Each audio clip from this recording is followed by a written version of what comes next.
Welcome to The Explainer. Today, we're taking a journey that is honestly going to radically change how you view American literature.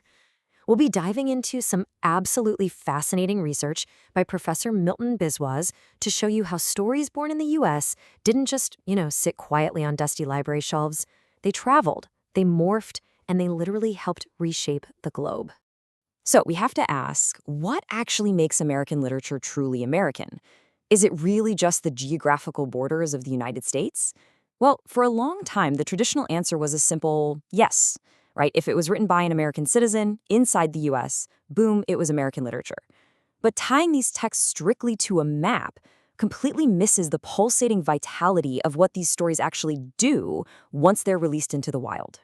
Professor Biswas describes this beautifully. He says, the journey that this book undertakes is as vast and complex as the story of American literature itself, a tapestry woven from the myriad interactions of cultures. The absolute crucial takeaway here is that literature is an active, traveling agent. It crosses tempestuous seas, it transcends borders, and it sparks some seriously intense global dialogue. Section 1, Beyond the American Border. Okay, to really understand this, we have to completely challenge the old paradigm, which is the idea of a national canon. This old-school view treated literature as geographically bounded, isolated, and highly exceptionalist, basically a closed loop. The solution? We need to start viewing literature as a global discourse system, one that is fluid, transnational, and acts as a highly networked form of soft power. We really have to stop seeing these texts as static national monuments and start seeing them as a border-defying system where ideas bounce around and constantly evolve. Section 2, the print capitalism engine. Now let's look at how this evolved. Back in the 17th century, early American writing was mostly Puritan religious tracts, highly localized stuff designed to keep small communities in line. By the 18th century, as the new nation formed, we see secular themes and political pamphlets start to emerge. But the real explosion, that happened in the 19th century. Literature evolved from strict, preachy tracts into a massive, post-Civil War global export, and it was all powered by rapid industrialization. And here's the thing, this wasn't just some organic, artistic evolution. It was fueled by the raw, heavy machinery of print capitalism.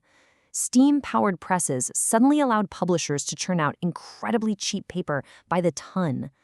Combine that with expansive global translation networks and the rise of mass media serials, and what do you get? You get publishers deliberately packaging and exporting this American spirit to global markets that were, frankly, incredibly hungry for these exact narratives. This effectively turned literature into a deeply potent tool for soft diplomacy. First, the U.S. exported its values. During the Cold War and even beyond, cultural institutions consciously sponsored translations to subtly project ideals like individualism and freedom. But, and this is a big but, global audiences didn't just blindly swallow this ideology. They received it, interpreted it, and critiqued it. Ultimately, this resulted in deep cultural hybridization, where readers adapted, remixed, and sometimes flat-out resisted these stories based entirely on their own local realities. Section 3, Thoreau and Global Resistance. Let's look at a concrete example. Henry David Thoreau famously spent a single night, literally just one night, in a Massachusetts jail for refusing to pay taxes. But out of that fleeting experience came his essay on civil disobedience, featuring this unforgettable punchline. Under a government which imprisons any unjustly, the true place for a just man is also a prison.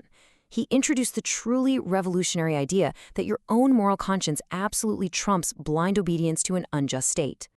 And what's absolutely incredible is that Thoreau's highly localized essay didn't stay stuck in Massachusetts. It became the ethical blueprint for global liberation. It directly inspired Mahatma Gandhi's Satyagraha movement against British rule in India. It heavily influenced Nelson Mandela and Desmond Tutu in the anti-apartheid struggle in South Africa. And of course, it was deeply embraced by Martin Luther King Jr. during the civil rights movement right back in the US. We're talking about a single text sparking mass nonviolent revolutions across multiple continents. His contemporary, Ralph Waldo Emerson, exported ideas with that exact same global velocity. Emerson's concept of the oversoul beautifully bridged Western individualism with broader global philosophies. His essays traveled all the way to Europe, resonating heavily with German idealism and philosophers like Nietzsche. They traveled to India, blending seamlessly with the Vedanta tradition and thinkers like Tagore. Emerson even helped spark some of the earliest global eco-consciousness. Section 4, Realism and Existential Exports. Now take Herman Melville's Moby Dick. When it was first published, it was actually a massive commercial flop in America. People just didn't get it.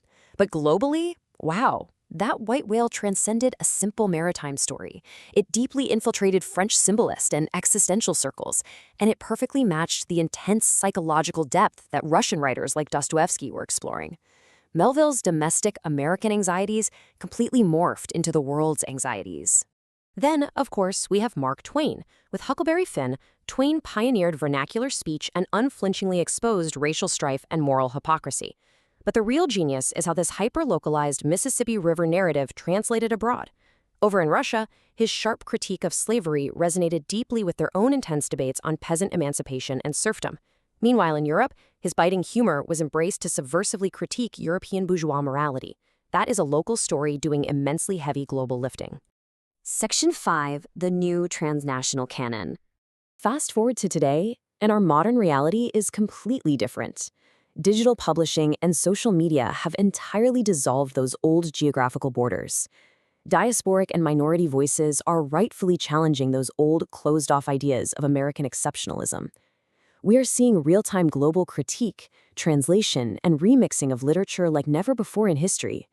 And now, even AI algorithms are shaping what literature becomes visible globally, which democratizes access and makes the very idea of an authentic national literature beautifully complicated. So, if you take just one thing away from this explainer today, make it this.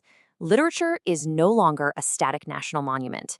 It is a vibrant, hybrid participant in an ongoing, massive global conversation.